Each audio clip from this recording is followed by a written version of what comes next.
ஆண்டவராகிய இயேசு கிறிஸ்துவின் நாமம் மகிமைப்படுவதாக.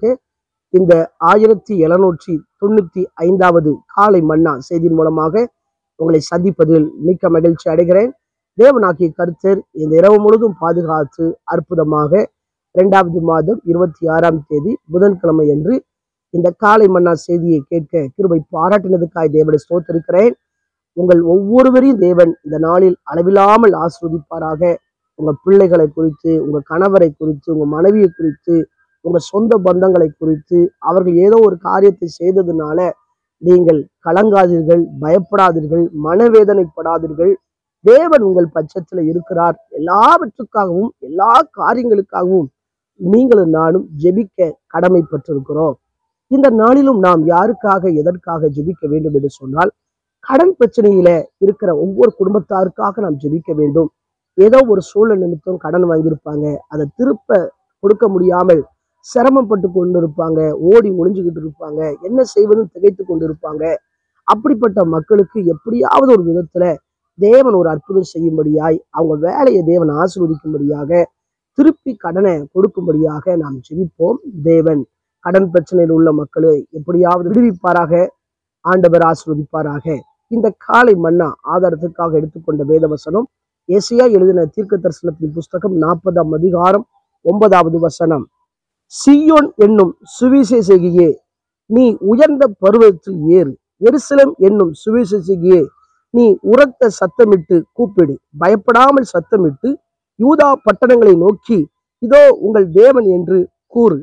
எனக்கு பிரியமான கர்த்தருடைய பிள்ளைகளே, அன்பார்ந்த தேவ ஊழியர்களே, அருமையான நண்பர்களே, இங்கே சீயோன் என்னும் சுவிசேஷகியே, எருசலேம் என்னும் சுவிசேஷகியே என்ற வார்த்தையே இங்க சொல்லப்பட்டிருக்கிறது. யூதா பட்டணங்களுக்கு கூற வேண்டும் என்று சொல்லப்பட்டிருக்கிறது. வேத வல்லுநர் சொல்றாங்க, சிறையிருப்புக்கு போகாமல் மீந்திருந்த ஜனங்கள் சுவிசேஷத்தை அறிவிக்க வேண்டும் என்று சொல்லுகின்றனர். அதே வேளையில பாபிலோன் சிறையிருப்பிலிருந்து மீண்டு வந்த ஜனங்கள் இந்த சீயோன் எருசலேம்ல இருக்கும்போது அவர்கள் தேவனுடைய அன்பை சொல்ல வேண்டும் என்ற ஒரு காரியத்தையும் கூறுகின்றனர். எப்படியோ சீயோன்ல இருக்கிறவங்க, எருசலேம்ல இருக்கிறவங்க இயேசு கிறிஸ்துவினுடைய அன்பை சொல்ல வேண்டும். யூதா பட்டணங்களுக்கு இயேசுவே ஆண்டவர், இதோ உன் தேவன் என்று சொல்லி தைரியமா சொல்ல வேண்டும். ஆகவே தான் இங்க சொல்லப்பட்டிருக்குது, சீயோன் என்னும் சுவிசேஷகியே. அப்போ இந்த சுவிசேஷகியே என்ற வார்த்தை ஒரு பெண்ணை குறிக்கிற வார்த்தை. அதாவது சபையை சேர்ந்த, சபையில இருக்கிற ஜனங்கள் ஆண்டவருடைய அன்பை சொல்லணும். சபையும் ஒரு பெண்ணுக்கு அடையாளமா தான் இருக்கிறது. மணவாளனாகி இயேசு வரப்போகிறார்.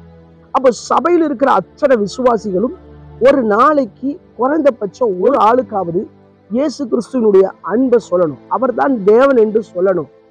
இன்னைக்கு அநேக மக்கள் தங்களுடைய வாழ்வாதாரங்களை பெருக்கிக் கொள்ள வேண்டும், பணம் சம்பாதிக்க வேண்டும், பொருட்களை சேர்க்க வேண்டும், நான் நல்லா இருந்தா போதும், ஆனா பரலோகத்துக்கு வந்துருவேன்னு சொல்லி அவங்க தொடர் முயற்சியா செயல்பட்டு கொண்டு இருக்கிறாங்க. ஆனா அப்படி அல்ல. நீங்கள் தினசரி அழிந்து கொண்டிருக்கிற ஆத்துமாக்களுக்காக பாரத்தோடு ஜெபிப்பதோடு நின்று கூடாது. நீங்கள் அவர்களுக்கு போய் உயர்ந்த இடங்களுக்கு ஏறி அவர்களுக்கு இயேசுவினுடைய அன்பை சொல்லணும். அநேக மக்கள் இயேசு இல்லாம கஷ்டப்படுகின்றனர். கிராமங்கள், பட்டணங்கள், நம்ம வேலை செய்யற இடங்கள், நம்ம குடும்பத்தில் உள்ள அங்கத்தினர்கள் இன்னும் ரட்சிக்கப்படாம இருக்கிறாங்க. அவங்களுக்கு இயேசு கிறிஸ்துவனுடைய அன்பை சொல்லணும். இதுல சொல்லப்பட்டிருக்குது, பயப்படாமல் சொல்லணுமா. நம்ம வாழ்க்கையில அந்த பயம் இருக்கக்கூடாது. சுவிசேஷத்தை சொல்வதற்கு பயம் இருக்கக்கூடாது. இவங்க என்ன நினைப்பாங்களோ, நம்மளை ஏசுவாங்களோ, நம்மளை திட்டுவாங்களோ. நம்ம வைத்திருக்கிற அந்த சுவிசேஷம் ஒரு நற்செய்தி. தற்கொலைக்கு போகிறவனை இயேசு உன்னை நேசிக்கிறான்னு சொல்லும்போது அந்த மக்கள் இயேசுவை தேடி வருவாங்க. இந்த நற்செய்தியை நாம் மூடி வைக்க கூடாது. இந்த நற்செய்தியை இந்த நாளில் அதிகமா சொல்லணும். நீங்க எவ்வளவு சம்பாத்தியம் பண்றீங்கன்னு சொல்லி முக்கியம் இல்லை. ஒரு நாளைக்கு அந்த இரவு படுக்கிறதுக்கு முன்னால இயேசுவின் அன்பு சொல்லிருக்கீங்களா? படிக்கிற பிள்ளைங்கன்னா உங்க கூட படிக்கிற பிள்ளைகளுக்கு சொல்லணும். நான் சிறுவனா இருந்த நாட்கள்ல அநேகருக்கு இயேசுவை பத்தி சொல்லுவேன். அநேகரை சபைக்குள்ள கூட்டு போய் இருக்கிறேன். அவங்க இன்னைக்கு அநேக பேருக்கு ஆசீர்வாதமா இருக்கிறாங்க.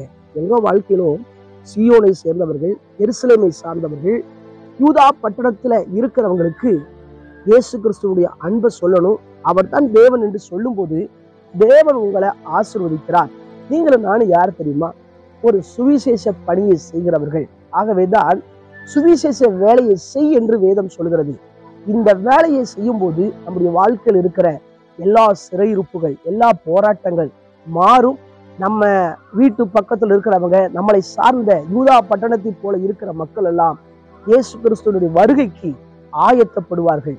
நீங்கள் சொல்லாவிட்டால் அவர்களுக்கு எப்படி தெரியும்? தினசரி பார்க்கிறோம், பேசுறோம், ஆனா இயேசுவை மட்டும் சொல்ல மாட்டேங்கிறோம்.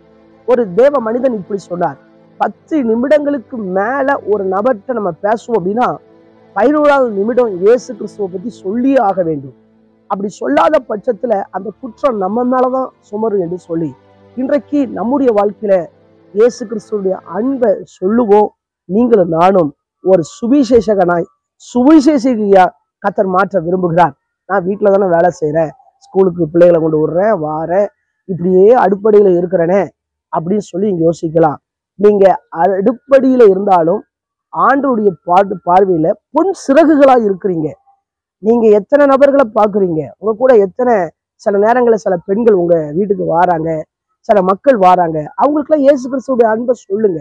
அவர் சீக்கிரம் வரப்போகிறார், மனம் திரும்புங்கள், பாவத்தை செய்யாதீங்க, உங்க சாட்சியை சொல்லுங்க.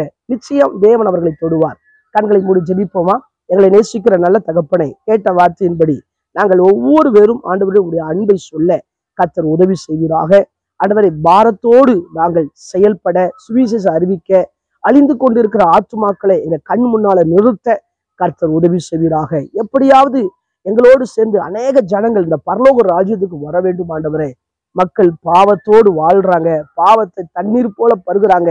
இப்படிப்பட்ட மக்களுக்கு ஒரு சுவிசேஷம், ஒரு விடுதலை கொண்டு வரட்டும் என்று சொல்லிக்கிறேன். பிறந்த நாள், திருமண நாளை ஆசீர்வதிங்கப்பா. அதை நினைவு கூறுகிற ஒரு வாழ்க்கையில கர்த்தரால் ஆசீர்வதிக்கப்பட்டு இருக்கிற ஜனமாய் கர்த்தர் மாற்றுவீராக. வானத்தையும் பூமியும் படைத்த நீங்கள் ஆசீர்வதிக்கப்பட்டவர்கள் என்ற வார்த்தை நிறைவேறட்டும். தொடர்ந்து ஆண்டவரே இந்த நாளில் பிரயாணம் பண்ணுகிறவங்களை ஆசீர்வதிங்க. கடன் பிரச்சனையில சிக்கி தவிக்கிறவங்களுக்கு ஒரு விடுதலை கொடுப்பீராக. அவங்க கரத்தை பலப்படுத்துவீராக. நல்ல வேலையை கொடுப்பீராக. எக்ஸாமுக்கு ஆயத்தப்பட்டு கொண்டிருக்கிற, எழுதி கொண்டிருக்கிற ஒவ்வொரு பிள்ளைகளுடைய வாழ்க்கையில நல்ல ஞானத்தை கொடுப்பீராக. குறிப்பாக வாலிபர்கள் கெட்டு போகக்கூடாது, எந்த விதமான தவறான ஆப்புக்கு அடிமைப்படக்கூடாது, மொபைல் போனுக்கு அடிமைப்படக்கூடாது, தேவையில்லாத வெப்சைட்டுக்குள்ள போகக்கூடாது, தேவையில்லாத யாரோடு பழக்க வைக்கக்கூடாதுன்னு சொல்லி ஜெபிக்கிறோம். எல்லா வாலிபர்களையும் ரட்சிங்க. இயேசுவின் மூலம் ஜெபம் கேளும் நல்ல பிதாவே, ஆமென். ஆண்டவருக்கு சுத்தமானால் மீண்டும் நாளை காலை புதிய காலை மன்னா செய்தி மொழியை சந்திக்கிறேன். அதுவரை தேவ கிருபை தாங்குவதாக. மாரநாதா, இயேசு வருகிறார். ஆயத்தமாகவும் அனைவரை ஆயத்தப்படுத்துவோம். ஆமென். அல்லேலூயா. Praise the Lord.